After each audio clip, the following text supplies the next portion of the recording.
First, however, check it out.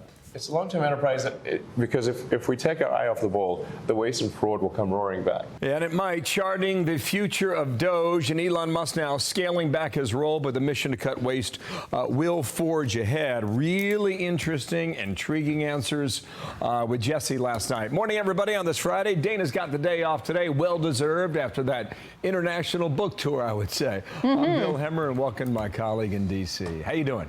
I am great this morning, Bill. A successful launch to our new bestseller. I am happy to join you on this Friday for America's Newsroom. Now, according to Elon Musk, DOGE has already saved $160 billion. That comes out to nearly $1,000 per taxpayer. Everybody wants to hold on to that. Right on. Fox News sitting down on a meeting with Musk and his team. Now, this is rare stuff here. A lot of these people, you don't know them. You've never heard from them before. Here is Musk now describing government spending as a tangled web. There's layers of stealing. So there's the first layer of stealing, second layer of stealing, third layer of stealing. Subcontractor, You start peeling the onion. Yeah, exactly. Contractor, subcontractor. It's like peeling an onion. And then maybe, and sometimes it's zero. Just flat, you get to the bottom of the onion, there's nothing there. All right, well, during fiscal year 2024, 16 agencies reported an estimated $162 billion in improper payments across 68 programs. Rich Edson is live at the White House with more for us this morning. Good morning, Rich.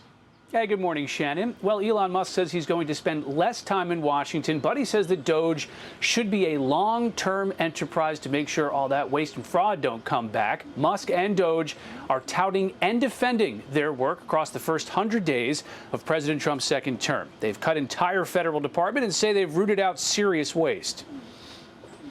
There was a $4 billion COVID fund in the Department of Education. And there was no receipts required, so people could just draw down on it. And when people looked into it, this wasn't us, this was before us, they found that money was being used to rent out Caesar's Palace for parties, rent out stadiums, et cetera. DOGE is really focused on foreign aid, eliminating USAID, contracts for development, and projects around the world. DOGE staffers say they've also canceled millions for alpacas. One of the, I think, extreme examples of non-accountability in some cases has occurred at some of the small agencies. I think the Inter-American Foundation, IAF, is one of the agencies we visited where, they get $50 million a year, congressional money, to give grants. These are things like, alpaca farming in Peru, improving That's a real example. Yes, that's the real description. Improving the marketability of peas in Guatemala. Really? Fruit jam. Musk says he's going to spend more time at Tesla, where sales and the company's stock price are down. His special government employee status is scheduled to end May 30th. Now, Democrats want him out now. They accuse DOGE of overinflating savings and cutting vital government services, research, and aid. They say he's also missed most of the Pentagon's bloat. We heard from Elon Musk that $20 to $30 billion just disappear in the Pentagon. We heard from Elon Musk that cost-plus contracting is a gravy train. We heard from Elon Musk that he was going to cut the defense budget. And what happened? We're adding $150 billion to the defense budget. Latest Fox News poll says 39% of registered voters approve of DOGE compared to those who disapprove. Several federal judges have also clawed back some of these DOGE cuts as these cases continue to make their way through the federal court system. Shannon? All right, Rich Edson at the White House. Thanks, Rich. Shannon, let's bring in Marc Thiessen to talk about this. And Marc, good morning to you. We haven't heard from a lot of these guys. Good morning. Let's hear a little bit more here. I think one of the major headlines, though, even though Musk is pulling back, he gave Jesse every indication that DOGE will continue to live on. So we're going to watch that. This is Nate and Joe, who are part of DOGE. Watch. So, Jesse, there's an agency, a small agency called the United States Institute of Peace. It's definitely the agency we had the most fight at. We actually went into the agency and found that they had loaded guns inside of their headquarters.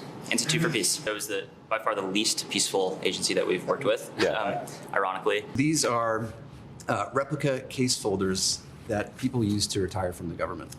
And so these are all compiled by hand, moved around on carts through the mine. It takes many months to do that. And this one is a single retiree's paper required to leave the government, bigger than the Lord of the Rings trilogy. What I take away from this, Mark, is that this group of people is trying to meet the moment of the modern age and to drag the federal government into it. And if they're able to do that, even to a degree, it's going to make the government better. What is your view on this after hearing many of those today? 100%. Look, they say they've uncovered $168 billion in improper payments. If you look at the GAO report, in past years, that's been up from $235 billion to almost $500 billion in a single year in improper payments. The outrage isn't that DOGE is doing this, is that no one did it before this.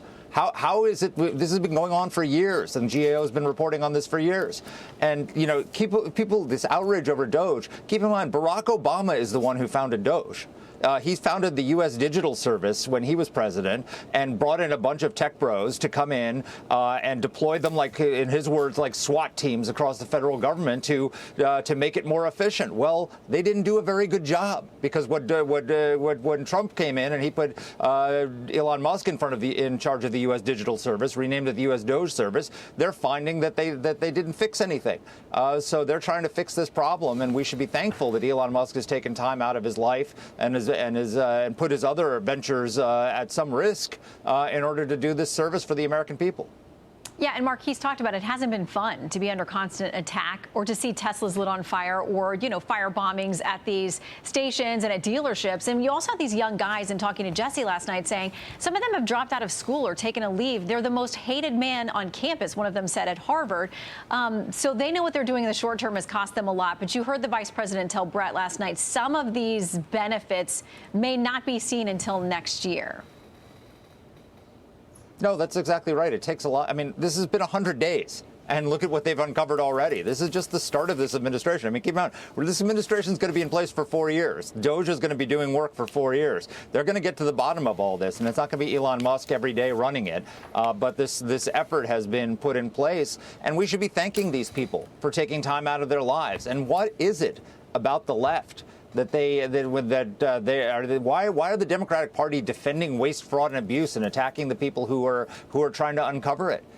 You know, why do these people have to suffer death threats? Because they're lifting rocks that institutional Washington doesn't want to be lifted, and they're finding things that institutional Washington doesn't want to be found. Yeah. And God bless them for doing it. I think 2 points to make there. You know, the fact that Obama started it, tried to, but I mean, you can measure the level of effectiveness then. And why in the past 40 or 50 years have not others tried it? Today's May 2nd. Yesterday was May 1st. Exactly. It is May Day, and we found Bernie and AOC in Philadelphia at the May Day rally there. Give this a look here. Watch. I'm not going to tell you that the struggle in front of us is easy. The oligarchs own the economy. They own the media.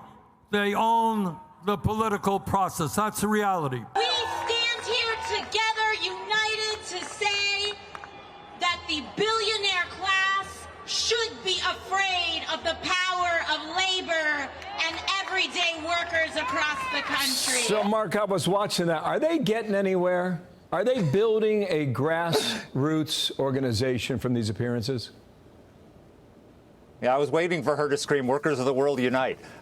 This is, you know, first of all, May Day is a communist holiday. Number two, they've basically lost the working class to Donald Trump. The Republican Party is now the party of the working class. And third, this weird obsession with oligarchs. They are actually trying to create an oligarchy of government. They want to be the oligarchs that control your money, that take your money, that bring it in under the control of a small cadre of elites in Washington who decide how it's spent, how you live your lives, what schools you go to, what stoves you use, what cars you drive. They just don't want to earn the money the old-fashioned way. They want government to take it from you and concentrate it in their hands so they can decide how it's spent. So they're the real oligarchs. Bernie Sanders and AOC are aspiring ones. They just don't have the talent of people like Elon Musk to make the money. They have to steal it from you through the IRS. All right, that was May Day, right, for 2025, Shannon. Marc Thiessen, thank you much, sir. Nice to see you. I'm Steve Doocy. I'm Brian Kilmeade. And I'm Ainsley Earhart. And click here to subscribe to the Fox News YouTube page to catch our hottest interviews and most compelling analysis.